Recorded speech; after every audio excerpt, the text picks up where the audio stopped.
Today we're installing the foot peg lowering kit on the V-Strom. You're going to need a 10, 12, and 13 millimeter box wrench, a crescent wrench, 4 millimeter Allen wrench, needle nose pliers, and some blue light. We're then going to remove the shifter pinch bolt and get the linkage off of the spline shifter shaft. Sometimes the linkage can be stuck on there with a little bit of corrosion. You might want to use a little bit of lubrication to get that off of there, but it should come pretty easily. The next step is to take your Allen wrench and take off that left side foot peg assembly.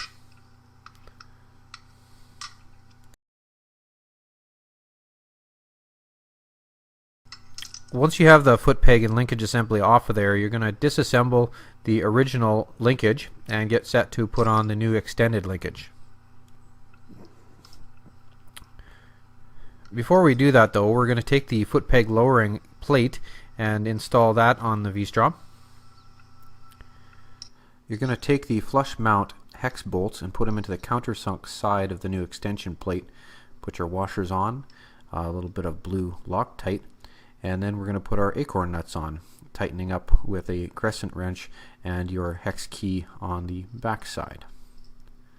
Again, you don't have to go crazy torquing these down. Let the blue Loctite do its job in holding those secure. Once you've got that done, you can reattach the newly extended foot peg using the original hex bolts. The next and most important part is to install the shifter linkage extension. The shifter linkage extension comes in 3 pieces: a left-hand threaded rod, a right-hand threaded rod, and a threaded barrel connector.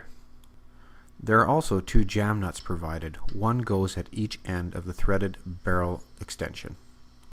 Remember to use blue Loctite on all threads. Once the jam nuts are secure and everything is assembled, you can put the linkage back together on the splined shifter shaft, noting the original shifter position in neutral. Reinstall the shifter pinch bolt, and the left-hand side of the bike is complete. We can now move on to the brake side of the bike by removing the right foot peg. You'll then remove the small cotter pin from the back of the brake linkage. We can then get set to install the foot peg lowering plate on the right side of the bike in the same fashion that we did on the shifter side. Once the foot peg lowering plate is securely attached, you can put the foot peg back on the bike.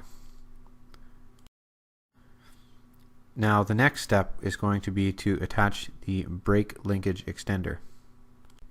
Remove the linkage clip from the threaded rod. Now again, with your blue Loctite, you're going to want to assemble the new brake extension section as shown.